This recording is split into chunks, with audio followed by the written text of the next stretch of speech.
Welcome to the Presidential Distinguished Speaker Series, a triannual series that features eminent speakers addressing timely topics in science and engineering, culture, public policy, and American higher education. It is my great pleasure to introduce this afternoon's speaker, Dr. Michael Lomax, a distinguished leader in the arts, education, politics, and civic engagement. He is an LA native, the son of Almina and Lucius Lomax, owners of the Los Angeles Tribune. His parents had an active community presence and hosted guests, including Dr. Martin Luther King Jr. He began college at the age of 16 at Morehouse College in Atlanta, Georgia, earning a BA in English and graduating Phi Beta Kappa. 1 month before his graduation, Dr. King was assassinated in Memphis. Dr. Lomax participated in the funeral at Spelman College's Sisters Chapel, where he escorted to the casket special guests such as actors and activists Ossie Davis and Ruby Dee. Following his graduation, Dr. Lomax held English faculty positions beginning at Morehouse College in 1969 and later at Spelman and Emory colleges. Dr. Lomax earned his master's degree in English literature from Columbia University in 1972. He went on to earn his PhD in American and African American literature from Emory University in 1984 with a dissertation on County Cullen and the Harlem Renaissance, a personal field of study that he created. Simultaneously, Dr. Lomax pursued a career in public service. In 1974, shortly after earning his master's degree, he was hired as the Director of Research and Special Assistant to the Mayor of Atlanta, Maynard Jackson. In this position, he helped to establish Atlanta's Office of Cultural Affairs, where he served as director, overseeing the restoration and development of Atlanta's Cyclorama and Civil War Museum, revamping the library system, and helping diversify the City of Atlanta's arts programs by creating opportunities for Black organizations, including the Alvin Ailey American Dance Theater. Dr. Lomax was elected to the Fulton County Board of Commissioners in 1978, which he ran for as part of his commitment to the legacy of the civil rights movement. Quote, "I was too young to participate in the sit-ins and the marches in any really meaningful way," he said in a 1998 interview for Emory magazine. "I was 16 when I went to college in 1964, but I was old enough to be a part of the revolution which really realized the goals of the civil rights movement. There was just never any question in my mind that I would do that. It was an extraordinary period when the first Black mayor got elected in a major southern city, and I was the first African American to lead a major county government in Georgia. So there was the sense of the compulsion of history." He was chair of the commission from 81 to 93, responsible for a $500 million annual operating budget and approximately 5,000 county employees. In 1987, he created Atlanta's National Black Arts Festival, now recognized as the oldest multidisciplinary arts organization in the United States, focused exclusively on the art and artists of African descent, as well as founding the Bureau of Cultural Affairs and the Fulton County Arts Council.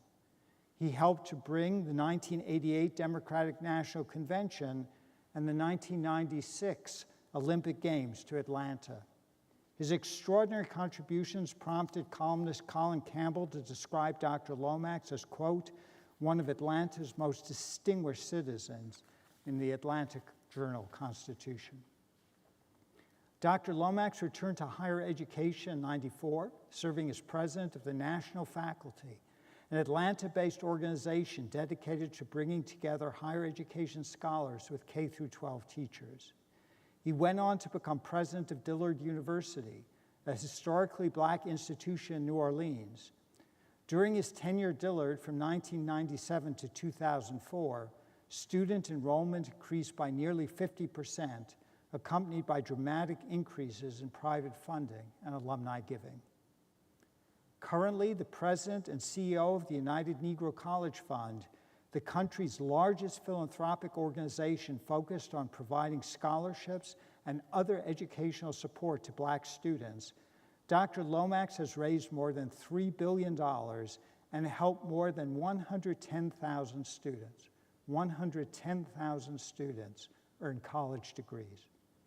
He launched the UNCF Institute for Capacity Building, which helps historically Black colleges or universities become stronger, more effective, and more self-sustaining. He also leads advocacy efforts for college readiness and education reform. With his role in and eye towards history, Dr. Lomax is a founding member of the Smithsonian Institution's National Museum of African American History and Culture. Please join me in providing a warm welcome to Dr. Michael Lomax. Oh, sorry. Thank you very much. Thank you very much, ladies and gentlemen. It is a pleasure to be here this evening. I'm trying to get my remarks on my phone so I can see part of them. The rest of them are old school and on paper. So you're going to see me reading here. But it's great to see you, and I want to thank all of you for coming out this evening. I want to thank, first of all, President Rosenbaum for this invitation to visit the California Institute of Technology. I have to say, as a native Angelino, I'm embarrassed that this is my first time on the Caltech campus. And what a lovely, gracious, and very hospitable campus this is indeed. I lived in the city of Los Angeles, but my mom lived in Pasadena for the last decade of her life, over off of Avenue 59, up in the hills somewhere. I can't remember. Romney Terrace, I think was the name of the street. And Pasadena in the 90s looked more like Los Angeles in the 50s than Los Angeles looks today. It's a lovely community, and it was warm and hospitable to her. I owe a special thank you to my friend of longstanding, Michael Alexander, Caltech Campus Arts and Culture Liaison. Now, Michael and I attended they called it junior high back then, and high school together. Our parents were friends. And Michael's dad volunteered in one of my father's 2 political campaigns in the 1950s. That was a pretty amazing thing to think about. A refugee to America from the Holocaust in Europe, who winds up in Los Angeles, California, and among his civic activities was supporting a Negro, as they were called back then, run for the Los Angeles City Council. It was, for my family, one of the first examples of a Black-Jewish coalition that really defined politics, progressive politics in Los Angeles in the 50s and 60s. My dad didn't win, but one of our volunteers was a guy named Tom Bradley, who my mom had gone to high school with. And, the rest is history. Michael and I also have the distinction of having attended the interracial Friendship Day Camp in Griffith Park when we were in elementary school. We didn't know one another then. We would later go to junior high and high school together. But we share that unique experience. In addition to visiting the observatory and catching tadpoles, I guess in the basin of the Los Angeles River, where there was really very little water, we crowded around a very young Harry Belafonte, who came and sang folk songs with us. Well, we know that he sang folk songs, right? But did you know that George Reeves, Superman, had red hair, and he was a folk song singer and a guitar player? And he, too, came to the Friendship Day camp and sang to us. We got serenaded by some pretty cool people. You know, Michael has been bringing people together from different backgrounds throughout his career. Caltech, you're lucky to have him here. And I want to say a special thank you to my friend, Michael Alexander. Let's give him a hand.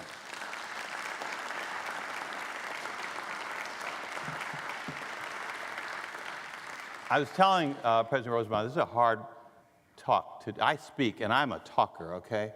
And I give a lot of speeches. But I rarely get asked to reflect on my life. And at 76, you know, you kind of know that you've done most of it. I'm not through, I'm not hanging up my spurs. But you do have to think a little bit about what it all means.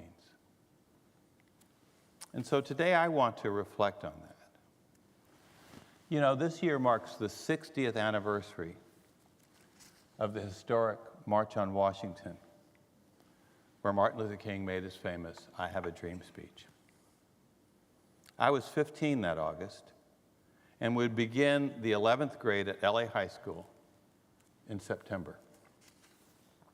We watched the march all day on our black and white TV in the kitchen, amazed by that sea of people, stirred by the music. I loved Mahalia Jackson singing "How I Got Over." And we were thrilled by Dr. King's speech. Something new was stirring in the civil rights movement that would propel it to achieve historic legislative victories and remove barriers of segregation over the next 2 years. Little did I know, but Dr. King's speech would change my life trajectory even sooner. King's "I Have a Dream" speech would reawaken my mother's desire to join the movement as a journalist, just as the Montgomery boycott in 1956 had inspired her and disrupted our family equilibrium 7 years earlier. My parents, as the president has noted, owned a small weekly newspaper from 1940 to 1960, the Los Angeles Tribune. My mother, Almina, was the editor, so she was in charge of content. My father, Lucius, was the publisher and in charge of production. Focused largely on LA's growing black community, the Tribune also ran news from the wires about national matters affecting black Americans. But Mom was unique. Her voice was provocative. She was a contrarian. She was disruptive. She was anti-status quo. She fought injustice and advocated for civil rights. I called her a race woman, and she was a proto-feminist. A lot in one little mother. She was also the mother of 6 children. She wrote about the local, the national, and international black news, interviewing the likes of W.E.B. Du Bois. I went with her when he gave a speech before going to Africa, somewhere in Los Angeles. And, you know, she interviewed him. She corresponded with Dr. Du Bois. He always liked attractive women. She interviewed Lena Horne on the set of Cabin in the Sky. Duke Ellington was a favorite. He stayed at the Dunbar Hotel, and she knew him and his arranger, Billy Strayhorn, very well. She even interviewed the Ethiopian imperial family when they came to Los Angeles. I have a wonderful photograph of her on her knees interviewing the daughter-in-law of Haile Selassie. You couldn't tell which one looked more Ethiopian, but I can tell you who was better dressed. The daughter-in-law of Haile Selassie. She was wearing Dior. Mother was not. She did all that when people came to Atlanta, but as the mother of 6, she was stuck closer to home. But in 1956, she decided to go to Montgomery for a week to cover the bus boycott in person. She met and interviewed Rosa Parks. She attended weeknight church rallies. She met Martin Luther and Coretta Scott King. She had dinner at their home and sent her stories back to LA under the banner Tribby in Dixie. In 1957, after the successful integration of the bus system, Dr. King came to Los Angeles. And wouldn't you know it, Mother invited him to our home, not for dinner because she didn't cook, but for dessert from Ralph's, I think it was a birthday cake, coffee, and an interview. I rode with her over to the Watkins Hotel on Adams Boulevard, west of Western, to pick up Dr. King. He was a nattily dressed young man, not very tall, in a winter coat, wearing a hat, and smoking outside the building. He put out his cigarette, and we brought him home. Now, normally, we were a pretty rambunctious group. Maybe we were intimidated, but I think he, that is Dr. King, was really just good with kids. Familiar and practiced as a minister and as a father. For whatever reason, all 6 of us, I think it was only 5 at that point, sat around the living room coffee table quietly while Mother interviewed Dr. King. Then we took him back to the hotel. There were no crowds. He wasn't yet an international figure or Nobel Prize laureate, just a polite, young minister who would be dead in a little more than 10 years. Mother believed that the civil rights movement was the most important story of her journalistic career, so she had to cover it in person. My father did not agree, so my parents divorced. Simple as that. And in December of 1960, they shut down the Tribune, and Mother prepared to take 6 children, aged 5 to 16, to Alabama. Pretty crazy. In January of 1961, after a harrowing Greyhound bus trip, where we encountered intransigent, unrelenting segregation, illegally enforced in interstate commerce in spite of the law,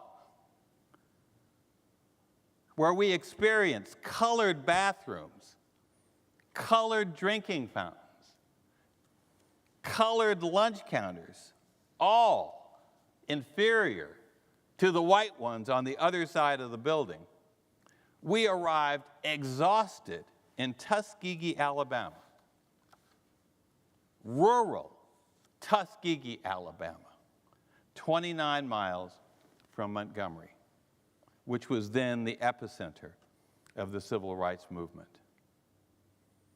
Tuskegee, though, was also home of the historically black university, Tuskegee Institute, now Tuskegee University, that was founded by Booker T. Washington in 1881. Mother thought that would make Tuskegee a refuge, a safer space to bring her 6 children. And she was right. Tuskegee dominated life in rural Macon County. Its economic impact made it even harder, made even hardened racists pause. Over the 6 months of our Tuskegee sojourn, we had a crash course in the reality of Southern Black life. Young black men, convict laborers, in striped prison uniforms cleared the roads under the vigilant guard of rifle-carrying lawmen. I remember one young man who came running through our backyard. He'd escaped from the chain gang on a winter morning. And you could hear the howling of the bloodhounds as they ran behind him, and they were next and knocked over my youngest brother in the yard. And then behind them, stereotypic, overweight sheriff's deputies with their rifles chased him into the woods. I have no idea what happened to that young man. Alabama State Patrolmen stopped our late model car at will, demanding my mother answer, "Girl, where are you going?"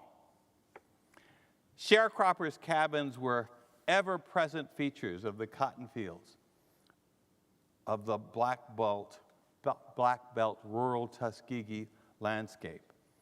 And their children were my classmates in the red brick, single-story school building with the pot-bellied stove to heat it, the second-hand, outdated textbooks were the substance of our curriculum, and the janitor rode to school on a mule that grazed out in front of the building during the day. A lot different from Mount Vernon Junior High School.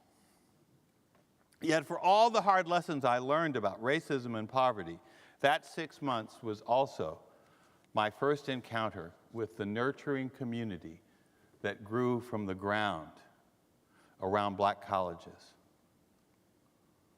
When we got off the bus in January on a cold morning, exhausted and tired, one of the professors from Tuskegee Institute, Charles Good Gomillion, was there to greet us and take us across the street to the Tuskegee campus, to the guest house, Dorothy Hall, for a good Southern breakfast and many meals that we had there until our furniture arrived from Los Angeles. In June, when my grandfather died, we returned to Los Angeles. And though Mother made several short trips south, I refused to go and stayed with my father, completing junior high school and going on to high school. I knew I was going to go to college, and Alabama schools would not prepare me for the Ivy League education I wanted. In August of 1963, when the March on Washington was held, Mother seemed settled. But it became clear she wanted to go south again. And this time, she was determined I would go with her. She couldn't compel me to go. She had to resort to bribery to get me to come along. In the fall of '63, I would enter the 11th grade. I see 2 of my classmates, I think, Lauren Foster, and I think it's Rick McKnight sitting next to him. I was a good student. Don't dispute me, fellas. I made A's in English, Spanish, and history. But chemistry and math, man, I only got B's. As oldest son, I had a job shelving books in the public library. I was stable, reasonably happy, and determined to leave home, preferably for Brown University, where I wanted to go. I have no real reason why. The catalog I got had a scene I kept looking at over and over again. A warm club chair in a library setting next to a window overlooking a snowy day. College for me was a cozy image, no noisy siblings. Mother told me if I'd go, she'd send me to prep school or to a high school program at Morehouse College or at Fisk University in Nashville, where my father's mother had earned her bachelor's degree in 1907 before going on to the University of Chicago to earn another bachelor's degree and a master's degree in Romance languages. Minnie, as we called her, was a teacher, a woman of immense culture, and a stable force in our family until her death. Mother didn't go south until Minnie had passed away. Mother wrote to Benjamin Mays, president of Morehouse, for advice. He wrote back asking to see my transcript, which we sent, and based on that alone, no standardized tests, I was admitted to Morehouse and awarded a Charles E. Merrill early admission full tuition scholarship for the coming September term. In June, we moved back to Tuskegee, and in September, I entered Morehouse at 16 with 10 other early admission scholars. Today, all male Morehouse College and its sister institution, Spelman College, are nationally and internationally recognized as premier undergraduate institutions. But in 1964, they were little known outside the South, though valued by the middle class, the black middle class, and the alums who had attended. My dad and mom knew many of them in Los Angeles, but my father had gone to Northwestern and the University of Illinois, and my mother had attended LA City College briefly until her journalism professor told her she couldn't ever get a job working at the Los Angeles Times. So she quit school and went to work for Charlotta Bass at the Eagle and began her writing career in her early 20s. Benjamin Mays, the son of South Carolina sharecroppers, who had gone to Bates College, he had gone to Bates College, been elected to Phi Beta Kappa, earned a PhD from the University of Chicago, had been dean of the Howard Divinity School, had been president of Morehouse since 1942. Mays was an extraordinary presence, tall, dark-skinned, athletic, and handsome. He was an intellectual, a theologian, a leader, and a schoolmaster determined to shape a new academic reputation for Morehouse and its eponymous graduate, the Morehouse man. 22 years into his presidency, he had already mentored the putative leader of Black America, Martin Luther King Jr., winner of the Nobel Peace Prize, only the second Black American ever to do so. Angelino Ralph Bunche, a graduate of UCLA, was the first. But Martin Luther King, the only HBCU graduate to be so recognized. Determined to retire after 25 years as president in 1967, Dr. Mays had one other goal to achieve. Morehouse would become the third historically black institution with a chapter of Phi Beta Kappa, the oldest and most prestigious American academic honor society. For Mays, a chapter of Phi Beta Kappa would be the symbol and signal that Morehouse College, under his leadership, had achieved the highest and most unassailable status of academic excellence in the liberal arts. I don't know that we would agree with him today, but it was his goal, and he was sticking to it. From the beginning of his tenure as president, Mays executed an intentional and relentless strategy to meet the standards of sheltering a chapter of Phi Beta Kappa. Dr. Mays shaped the college curriculum to meet Phi Beta Kappa standards in the liberal arts. He recruited faculty to ensure that he met the requisite percentage of Phi Beta Kappas on your faculty. So if you were a member of Phi Beta Kappa, you were immediately moved to the top of his list as potential candidates for a job at Morehouse College. He did more. He ensured that he had the requisite number of PhDs and the requisite course offerings every academic year.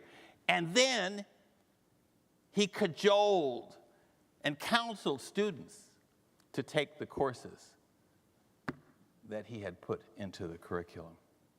As an English major, I was not surprised that there was a year-long survey of English literature, but I was amazed when there was a semester-long course in Chaucer and another in Milton that I took with one or two other students.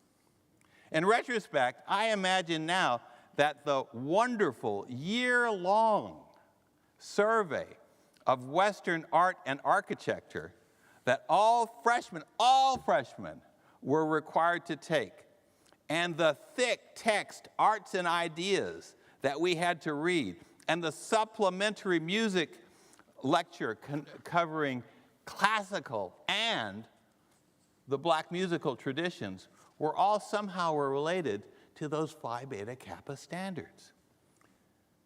By my sophomore year, the rumor across the campus was that Dr. Mays had only one standard that the college did not meet. We did not offer a course in a classical language, either Greek or Latin. But Dr. Mays was not to be dismissed by one little problem like that. He found a Latin professor who was a twofer. She was also a member of Phi Beta Kappa and would offer Latin at the beginning of my junior year. Now, all of Morehouse needed were reliable students to take the course.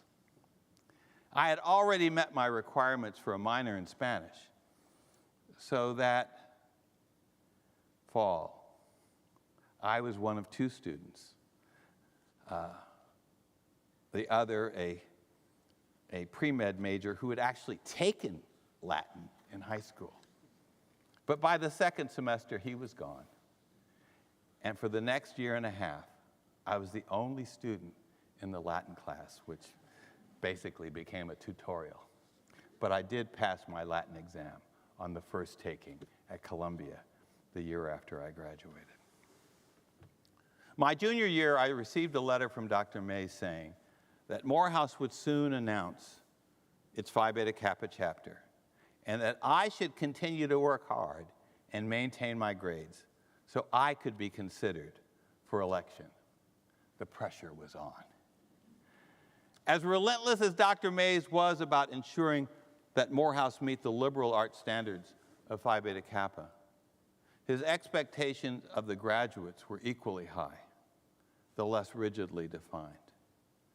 The ideal of the Morehouse man imagined him as excellent in his field, a gentleman in 1964, an ethical and moral leader who made a contribution to the world.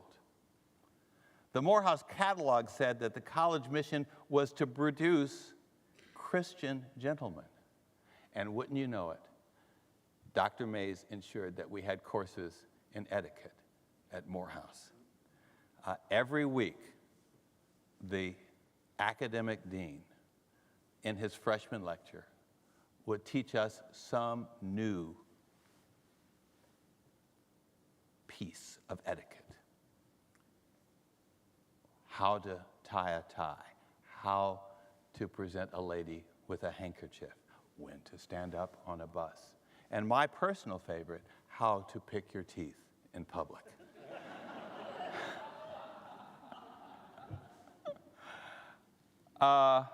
More substantive than the gentleman requirements, and with a lot less humor, the annual Religious Emphasis Week program made clear that Mays's notion of religious fidelity was more global and cosmopolitan. His favorite speaker, who returned annually to the college, was a Morehouse alum, a theologian influenced by Gandhi. Howard Thurman had been dean of Rankin Chapel at Howard University, dean of Marsh Chapel at Boston University, and he had founded the first interracial church in the U.S., the Church for Fellowship of All Peoples, in the 1940s in San Francisco. Thurman combined a commitment to social justice with a mysticism that produced a powerful and deeply impressive effect on me and all who heard him preach. Beyond Thurman, Dr. King's commitment to nonviolence and social change was reinforced in our regular engagement with the civil rights movement, and Dr. King, as well as younger activists in the Student Nonviolent Coordinating Committee known as SNCC. Julian Bond, a Morehouse dropout, was the first member of SNCC I met when I got to Morehouse. My mother said, "Go see Julian Bond. He writes the best news releases in the entire civil rights movement." So I went to the SNCC offices a couple of blocks away from the campus, and I said I wanted to see Julian Bond. They said, "Why?" I said, "Because my mother sent me." And Julian came out, and we became friends until his death several years ago. Also, John Lewis, a Fisk graduate, regularly came to campus along with Dr. King to recruit us to participate in demonstrations. Shortly before the Selma March, I recall sitting out in front of my dorm, listening to a recruiter enlisting students to come to Selma. "Come to Selma," he said. By then, my mother was back in Los Angeles. I called her and asked if she thought I should go. She said no. She knew Alabama too well. Instead, I decided to stay and picketed around the Atlanta Federal Building in sympathy to what was going on in Alabama. I did sit-ins at Leb's, a local lunch counter, which refused to serve blacks, and joined Dr. King when he led a march from our campus to the state capitol, when the Georgia General Assembly refused to seat Julian Bond, in spite of his election victory, because he had opposed the war in Vietnam. By the spring semester of 1968, then a senior, I was ready to get my degree and go to graduate school at Columbia, earn my PhD in literature, and return to Morehouse and a career on the faculty, a literature scholar at my alma mater. That was my goal.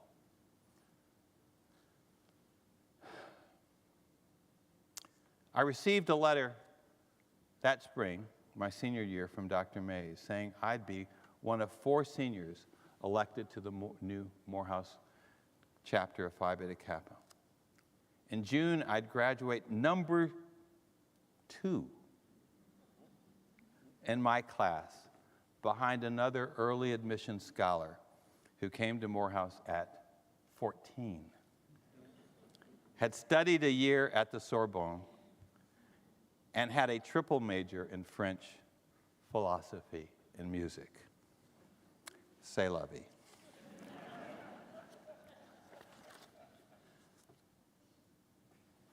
Just weeks before graduation, watching TV in my dorm, programming was interrupted to announce that Dr. King had been assassinated in Memphis, where he'd gone to demonstrate with and support the city's sanitation workers. I was living in Bennett Hall, a graduate student dorm on the campus of the Interdenominational Theological Center, just blocks away from Morehouse, quieter, more isolated. There was anger and civil unrest around the country, and isolated instances in Atlanta. But for the most part, we were just stunned, shocked, glued to the television, a ritual response we'd learned 5 years earlier when John F. Kennedy had been assassinated. The next day, there was a silent march, this time for Dr. King.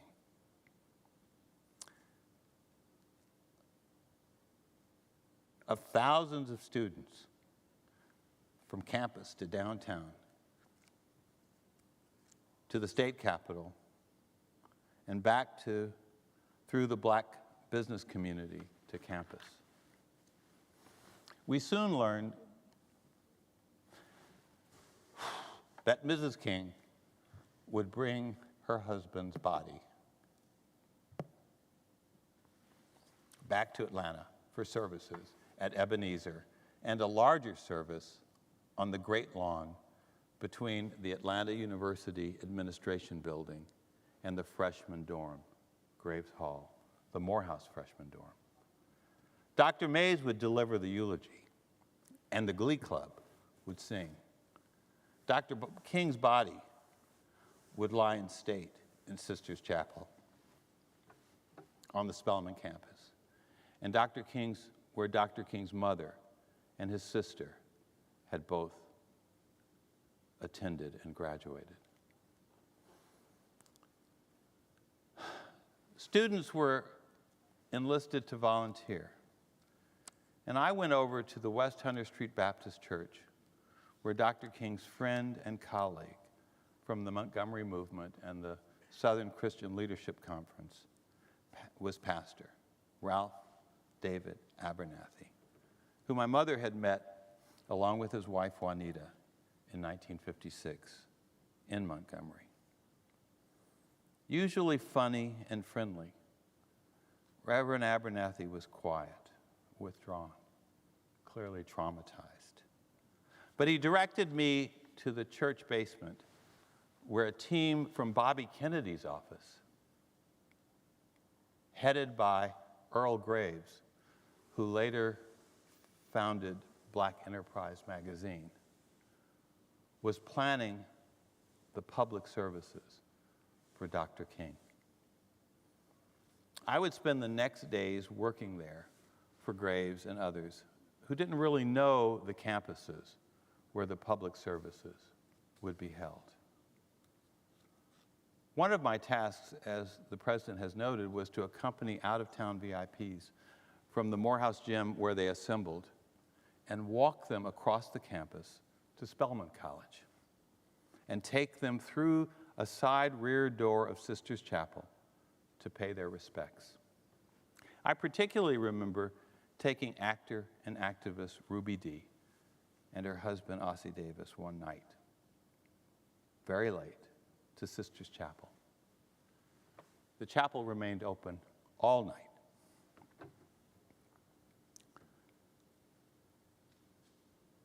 Ruby Dee and Ossie Davis had been close associates of Dr. King, like Harry Belafonte, and their grief and loss were real and palpable.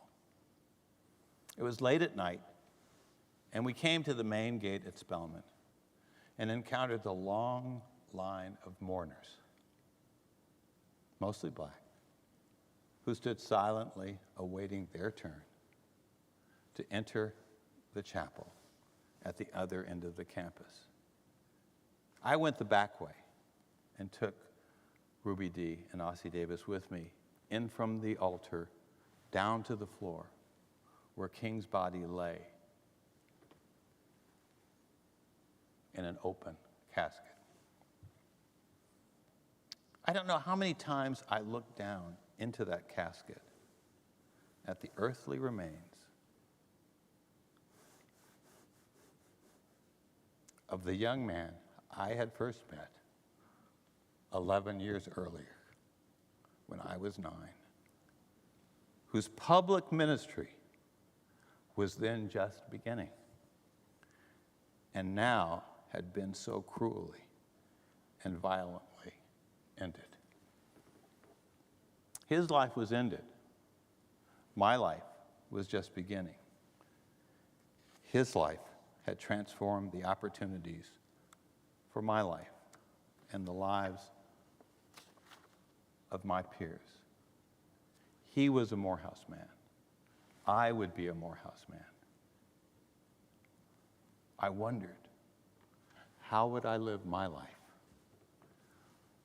Would I recognize and honor the passion, the commitment, the sacrifice that Martin King had made? That was a somber, sober, and serious moment. It obviously is one that still resonates emotionally for me. It was a powerful moment for my classmates and for my generation.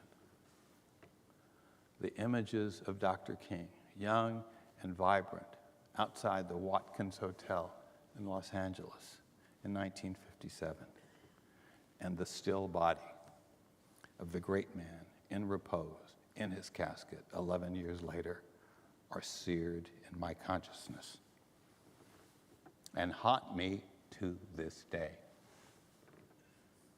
One day, some years ago, I was in Memphis, Tennessee, and I visited the Civil Rights Museum there, built adjacent to the Lorraine Hotel where Dr. King died. I was drawn to a photograph of Rosa Parks looking directly into the camera with two men behind her. Her visage, her countenance, her facial expression, whatever you call it, it was one of profound sorrow and devastation, desolation. And standing behind her were two young men. I recognized them both. One was Benjamin Ward of Montgomery, Alabama, who graduated first in our class. And for the first time, I associated Ben with Rosa Parks, who, of course, he had known all his life. Ben was quiet, less vocal, a real, serious student. He even walked across the campus while reading a book, a hard balancing act. We'd taken a number of classes together, competitors, never really friends. But I remember once Governor Nelson Rockefeller visited Spelman College our senior year. Now, Spelman is named for John D. Rockefeller Sr.'s wife's family. She was a Spelman. And every building on that campus was named after a Rockefeller. Abby Aldrich Rockefeller, John D. Rockefeller. There are a lot of John D. Rockefeller buildings.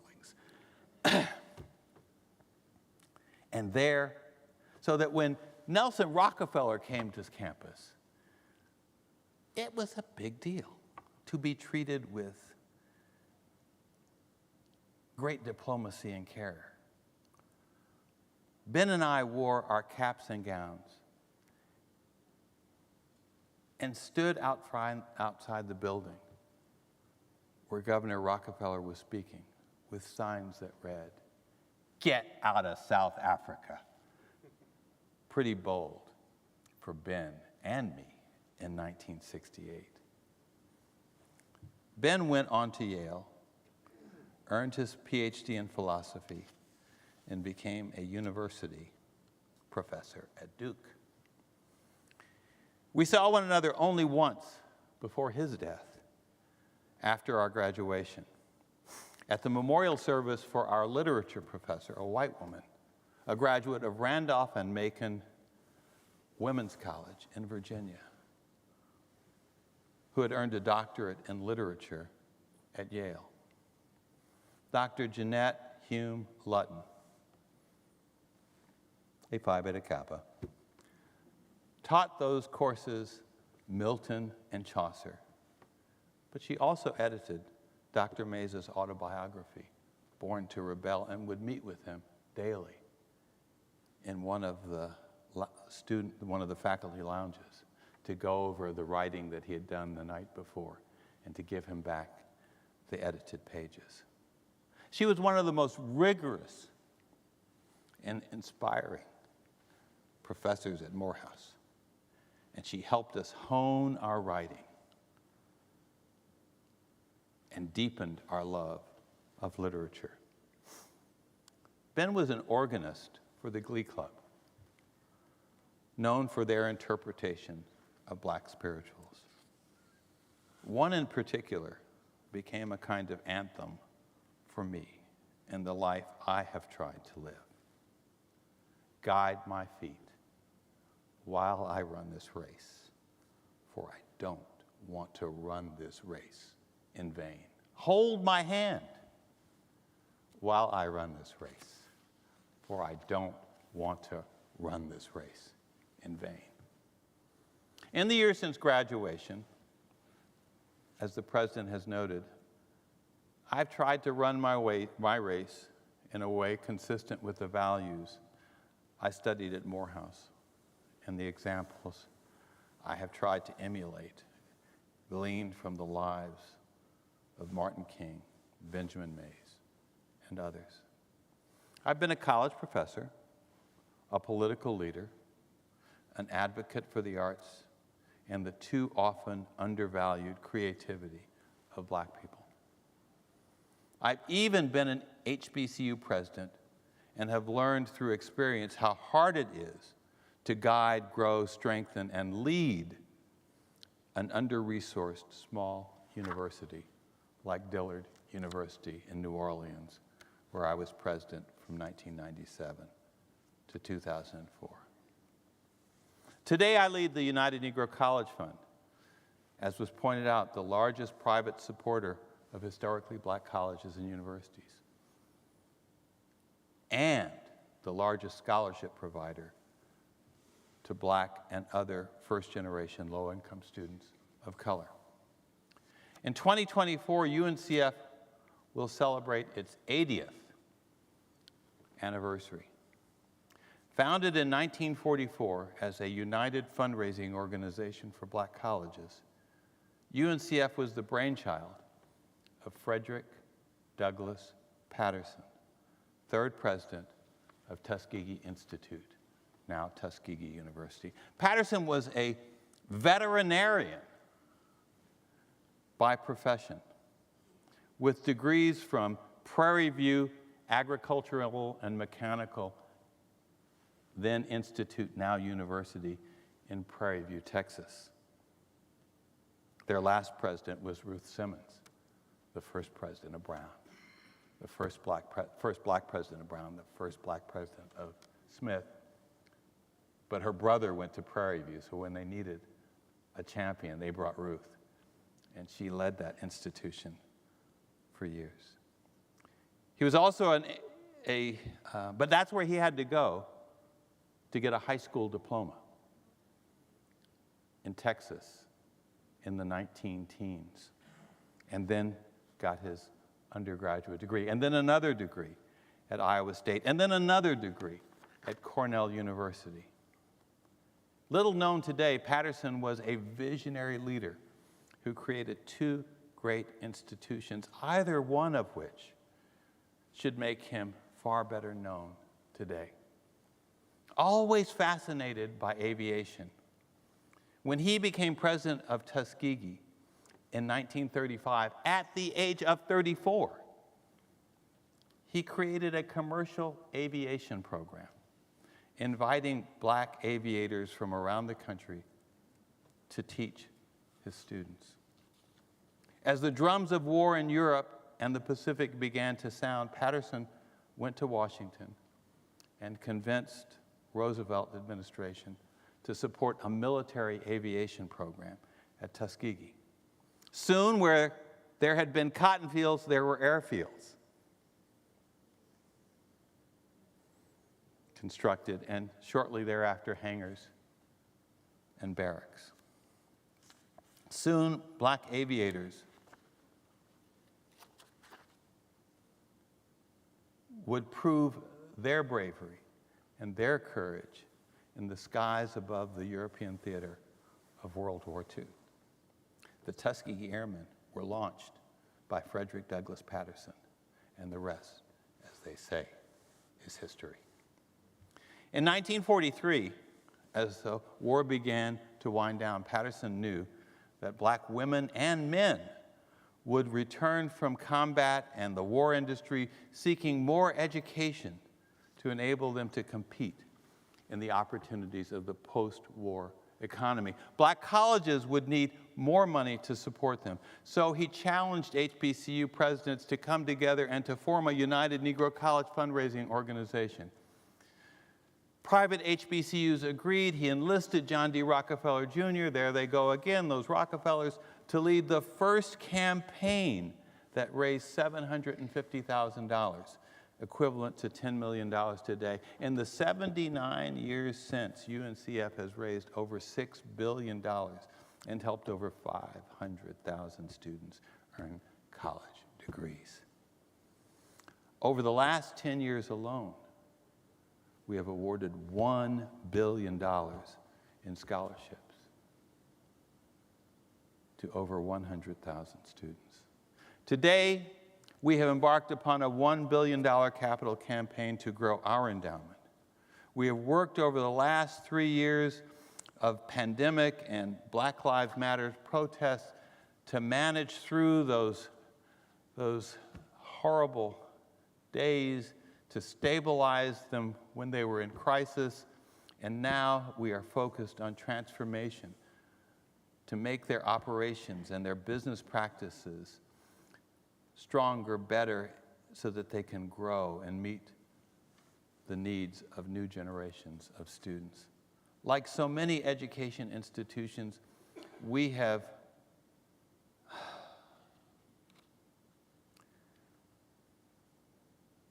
linked our future and HBCU's futures to quantitative measures, impacts and outcomes, returns on investment, graduating more students, sending more off to professions, to professional careers and well-paying jobs. We have impact and scale, but our mission cannot be, must not be, defined solely by the incomes earned, by the wealth accumulated, or the homes owned.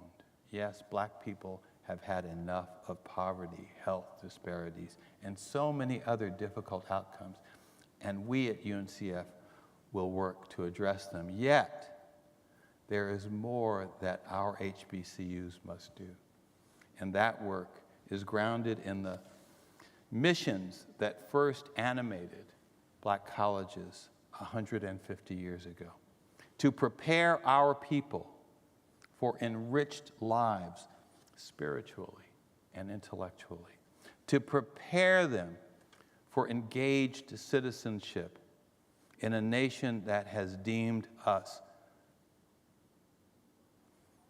has denied us our rights and viewed us as chattel and laggards. Laggards, though we have built this nation. This land is our land, too. At UNCF, we challenge ourselves to reimagine education for a new generation at a time when the world seems lost. Institutions are floundering, our environment is degraded, and our values and beliefs have gone awry. The challenges are great, the stakes are high, yet if we remember the words of that Negro spiritual, and whatever our values, whatever our faith tradition, If we find meaning and purpose, we too, working together, can make a difference. So, guide our feet as we run this race, for we don't want to run this race in vain. Thank you.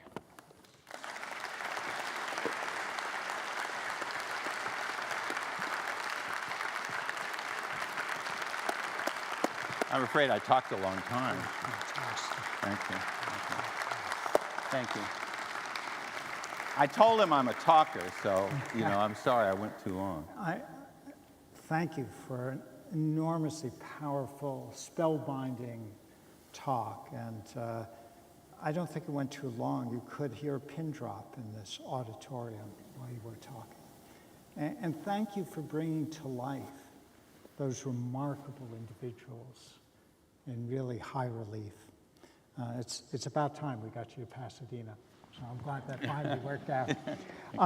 So I'm just going to start with a couple of questions, and I invite those of you in the audience who would like to ask Dr. Lomax some questions to please line up at the microphones, and we'll go from there. So you can start doing that now if there's interest in doing that.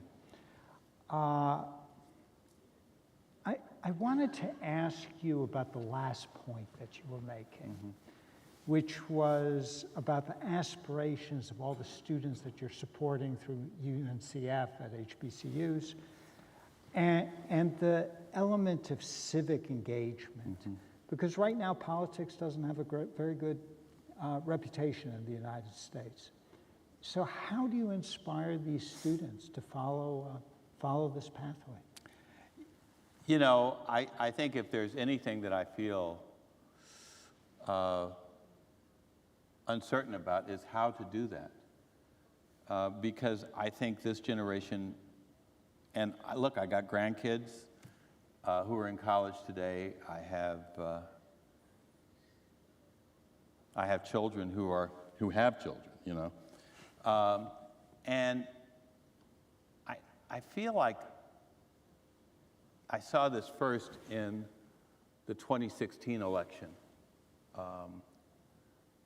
where I heard young people say, and I'm not talking politics, I'm not endorsing any candidates, but they would say, there's no difference between Hillary Clinton and Donald Trump. Why should I vote?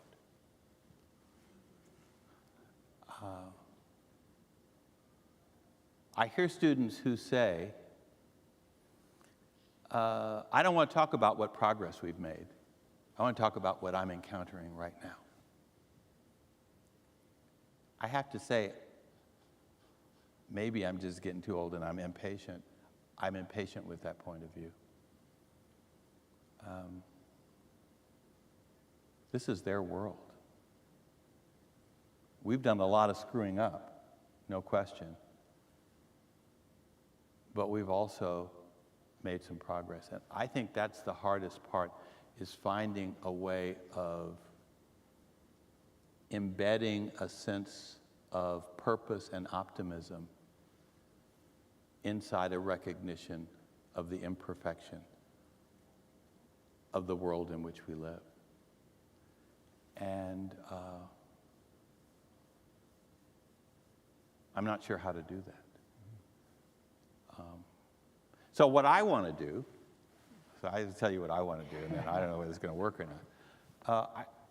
I want to finish this fundraising over the next 3 years, and then I want to go back to college. I want to go back to campus. I want to go back to where I started 60 plus years ago. I want to spend time with young people. I want to learn from them.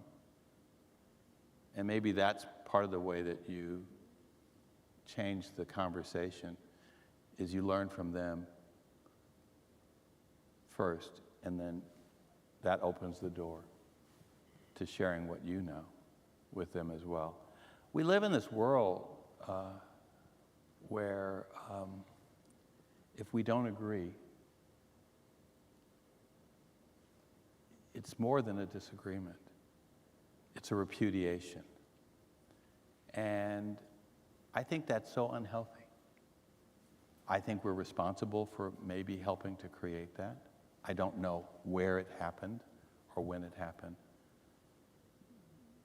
But we got serious problems in the world, but we have a lot of tools to change the world. You know, I come to a great institution like Caltech, where people are creating new knowledge, discovering new ways of understanding the world.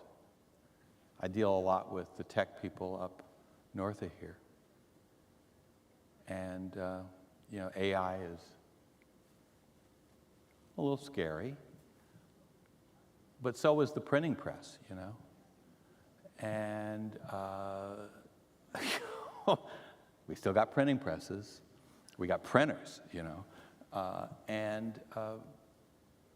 just think that it does feel more consequential that we're not in alignment, that we don't agree, that it's not just generational, but it's also look at the world, it's ideological, it's racial, it's religious.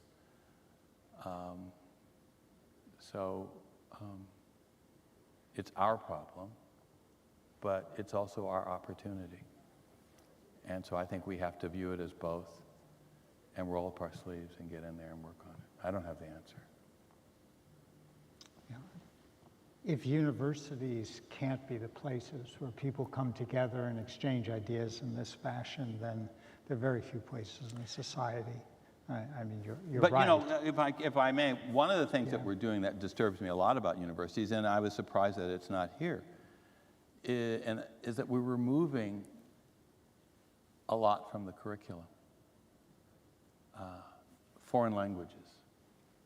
Foreign languages. I mean, you know, okay, Google Translate can do a lot, but, you know, we're removing foreign languages. We're taking out literature courses, philosophy courses, religion. I mean, as if they were inconsequential to forming, helping people form their belief systems and how they will navigate the world. And I think we've sort of said to them, you know, the most important tool of navigation is money. So earn more, and you can navigate better. It's just not enough of a tool. And so I think we have to spend a lot more time doing what you do here, and what I would encourage more institutions to think about doing, and that is rethinking the liberal arts, rethinking the humanities, and integrating them for what they help people do, which is form their values and their sense of themselves,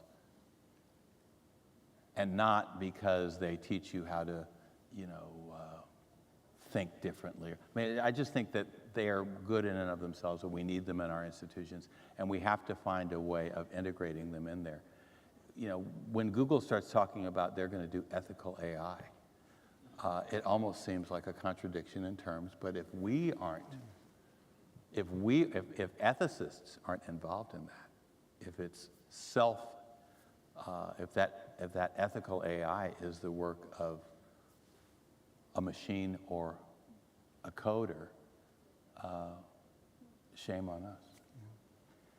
So to your point, if we can develop these passions for our students, obviously we want them to have good jobs, but if we can create those passions in life, then maybe one of them will be the civic engagement and the giving back to community.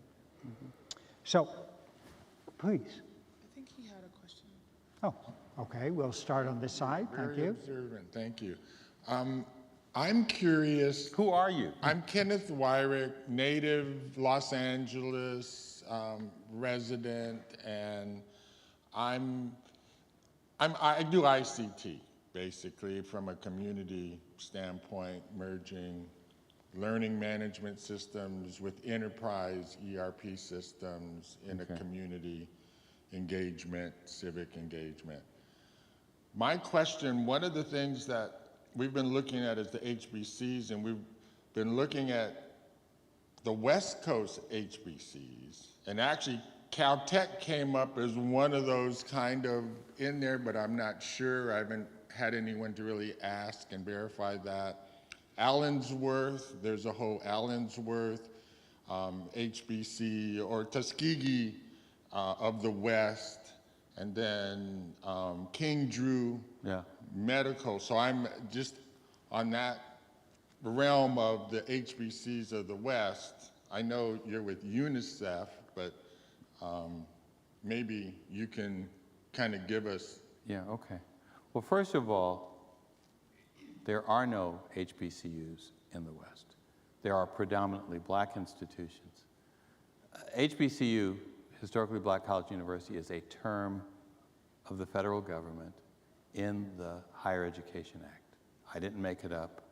It's in the Higher Education Act of 1965, and it refers to institutions founded prior to 1965 and the passage of the Civil Rights Bill that were founded for black people and were underfunded and still exist today. So there are only 102 of them. You can lose them, but you can't add them. Oh, okay. And so King Drew, and I will be meeting with the dean of the medical school, and who is there forever trying to convince us that we can bring them into that category. We can't. I mean, I don't make up the category, but they can't. They can be a historically black graduate program, but they're not a historically black college or university. They are not going to get that designation. They are a predominantly black institution. And some of those other institutions that you named, because they were found, I mean, King Drew was founded by, it was sheltered by UCLA. That's, it's just not the same as the Morehouse School of Medicine, which was created by a historically black college and spun out after it had already, but it had that designation. So I just say they're different, but they are also in mission very similar. And so one of the things that we're trying to do at UNCF is to bring those communities together. We're cousins, but we can work together, and we try to do that. A lot of we provide at UNCF. We provide support to students at over 1,000 colleges and universities. So some of the students at those institutions you've named receive scholarships from UNCF, and we will continue to do that. But we have a particular relationship with historically black institutions because they've been underfunded from their very inception, and they got a lot of catching up to do. And so we're going to keep that rigorous separation between what they actually are, which makes them eligible for a certain amount of federal funding under that designation, and other institutions which share their mission but are not historically don't have the same historical challenges that they've been. I hope that answers your question. Yes, it does, very much. Thank you. Thank you. Thank you, and thank you for your presentation. Okay, please. Hello, I am a current junior studying computer science, and I just had a question about, so you were speaking earlier about, I think it was Dr. Mays and his tenets and all the things he found important to instill in Morehouse, and especially as your work as a CEO of UNCF, I just wanted to hear, because you spoke a bit earlier about how you found civil engagement important, but what other tenets have you seen in higher education that you would say is your Dr. Mays list of values that you would want to see instilled in higher education? Look, Dr. Mays, great human being and someone I loved and admired very deeply. I would say so one of the things about HBCUs, which I do think separates them, and has been one of the reasons we've drawn so many black students to our campuses again, is that they tend to be more nurturing and embracing environments for for students of color. You know, what I hear from many students of color who attend majority institutions is that they feel marginalized. We heard that. You and I were at lunch today, weren't we? And we heard that.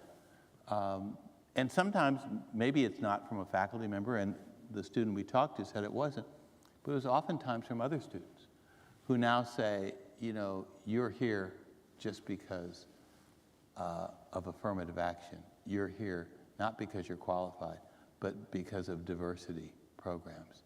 And you're taking up the space that someone else should be in.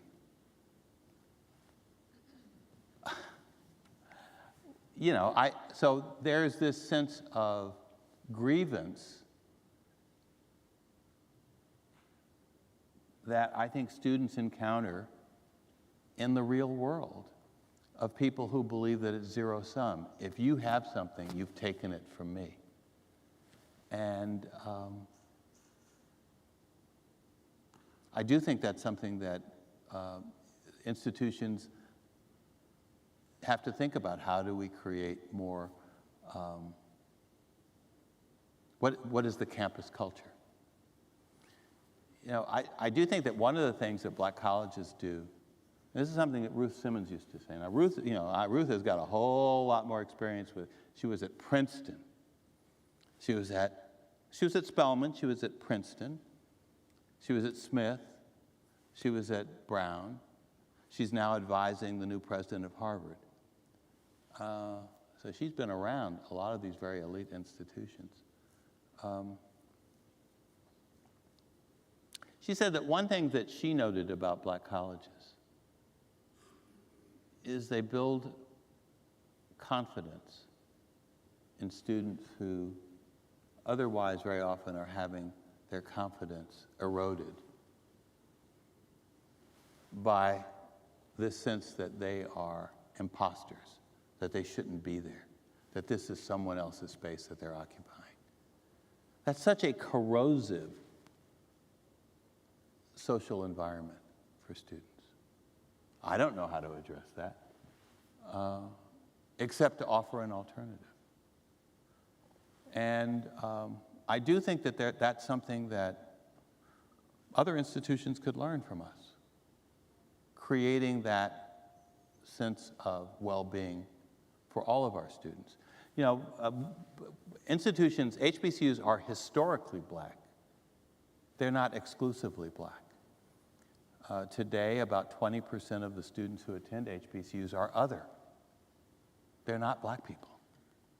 We've never shut our doors on anyone unless we were told we couldn't have, you know, other students on our campus, but all they had to do was say they were black and they could stay. But I go to a school like in Austin, Texas, it's Houston-Tillotson, which is a United Methodist and United Church of Christ combined school. A couple of thousand students, maybe a little over 1,200, 1,300 students. 30% of their students are Latino. Latino kids love Houston-Tillotson.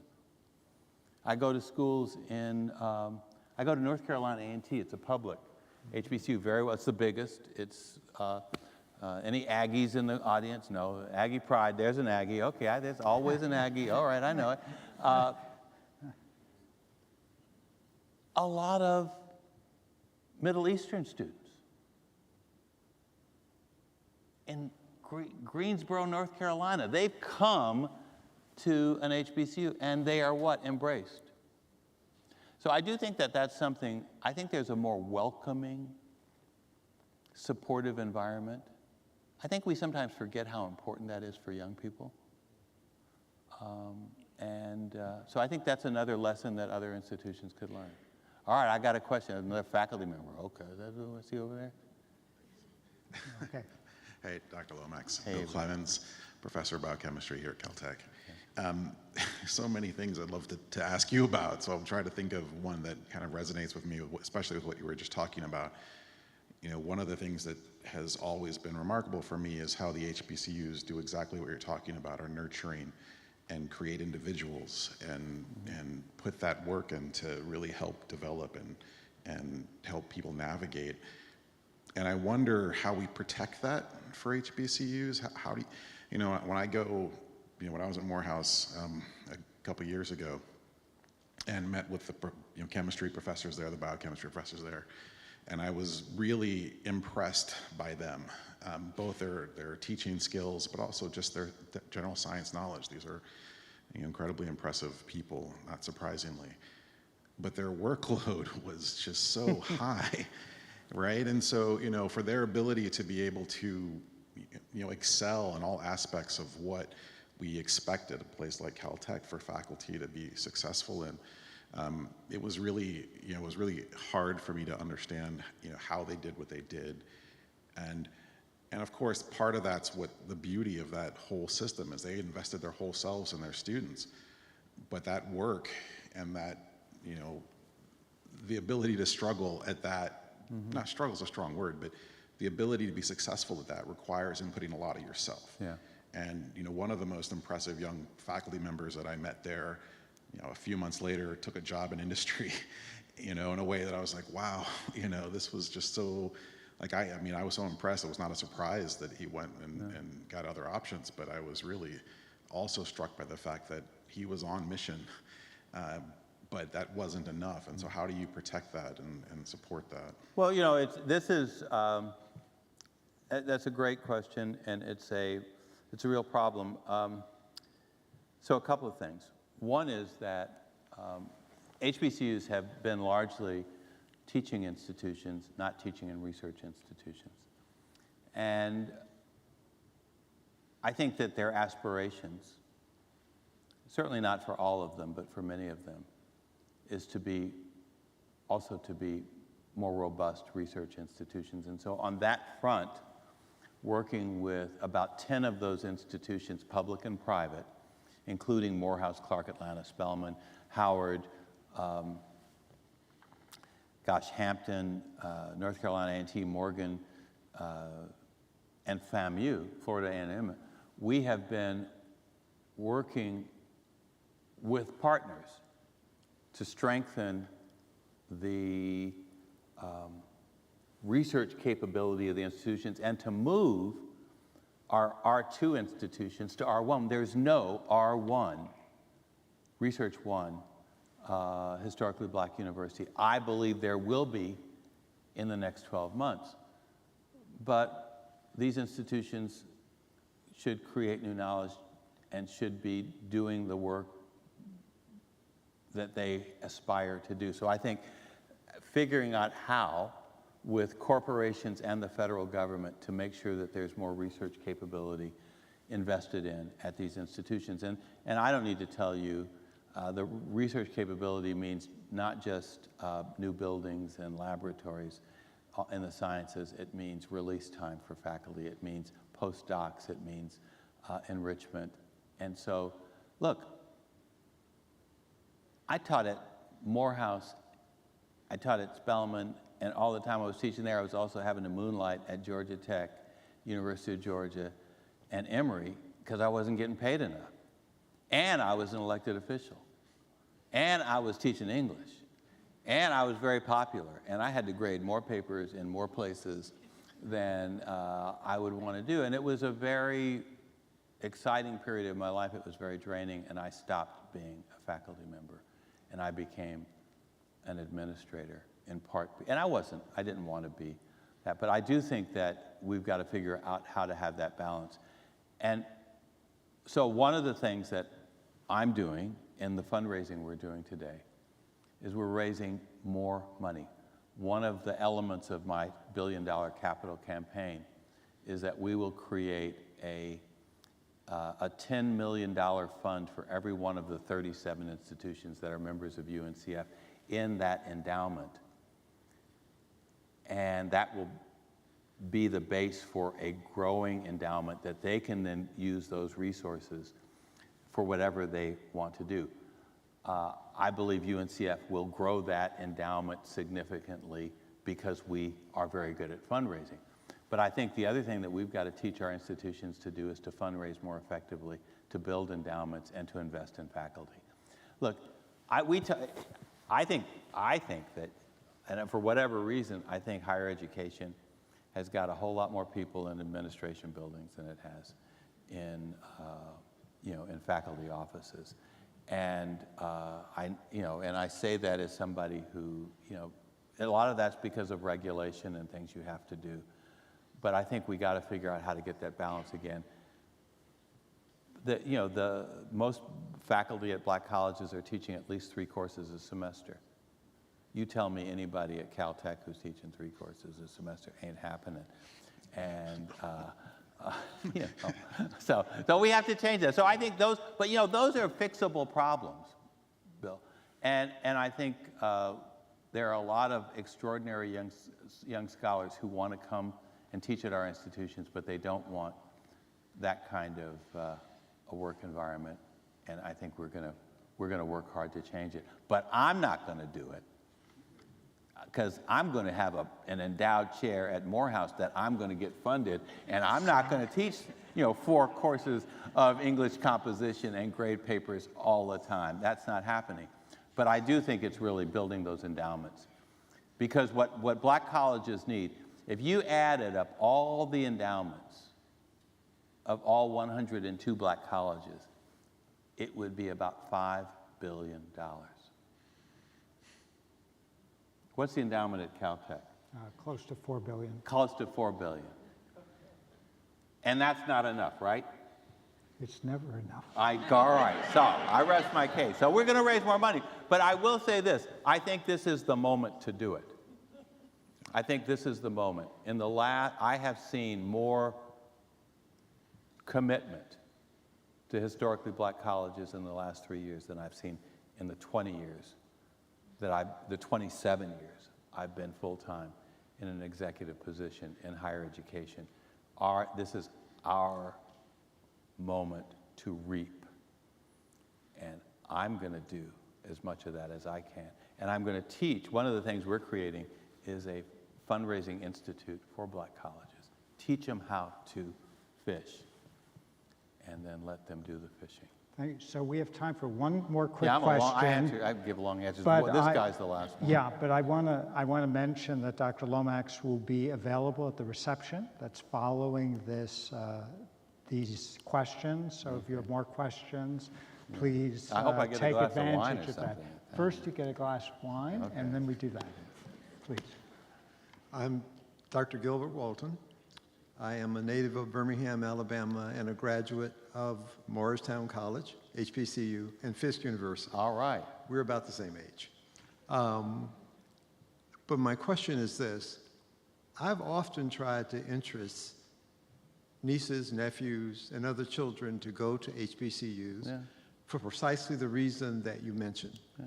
It was a great place for me. It was very nurturing. I was very quiet at that time. And our teachers and faculty really wanted us to do well and believed that we could do well. And we did get the advantage of a liberal arts education and that.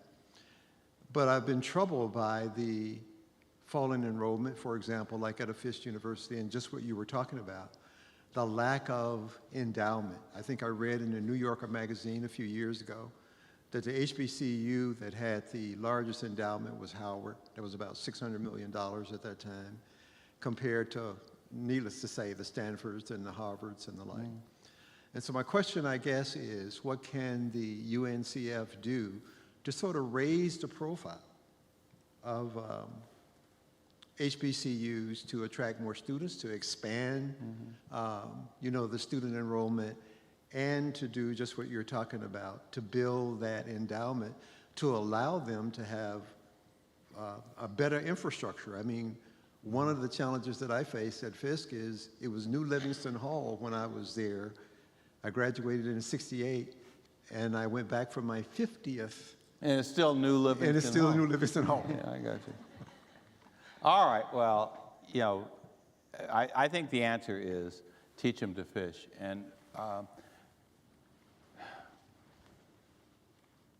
And to help them do that,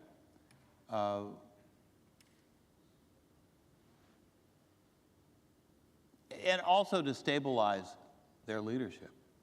Yeah, I would say there are a couple of challenges as I think about transformation. And Fisk, I'll give you as an example. I love Fisk University. As I said, my grandmother went there in 1907. She had other members of her family go there. A great institution with a great academic heritage, probably as rigorous an institution, liberal arts institution as you can find, and a big producer of physicists in its partnership with Vanderbilt. But they can't keep a president. And so one of the things that I've been focusing a lot of attention on is governance and leadership. A lot of our institutions were founded by denominations, and they tend to be a little bit more invasive than they should be, or a lot of bit more invasive than they should be. And so there has to be a difference between, so at UNCF we have something called the Institute for Capacity Building. And it has built a practice of working with institutions on areas of operational and institutional importance. Number one has been to improve their financial management, first and foremost. Number two is to assist them with growing enrollments and maintaining strong, diverse enrollments in their, and diverse in the sense of, enough students for the majors and all of that sort of stuff. But very importantly, teaching them how to be great fundraisers. And we've been doing that at UNCF. We've done that in partnership with the Ruth Lilly School at Indiana. We want to create, because we think we fundraise a little differently than they do at Ruth Lilly. We call it home cooking. And so we think we do it differently, and we want to teach our brand of fundraising to Black college development directors. And we want to teach them to grow, first, support from their alumni, and second, growth from support from individuals. That's the source. The number, Howard now is close to $1 billion in its endowment. I want us to get to $1 billion before Howard gets to $1 billion. I'm not sure we'll make that because they get a very big gift annually. They get a big appropriation from the federal government.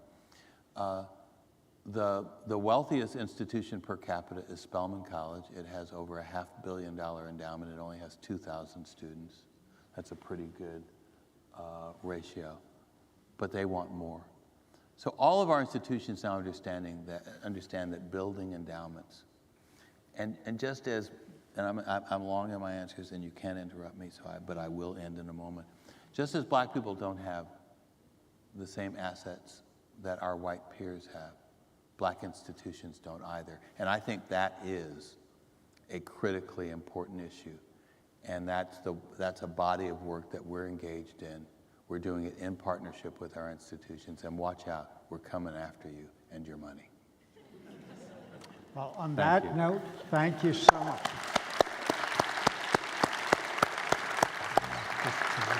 Thank you. Okay, we will see you outside at the reception.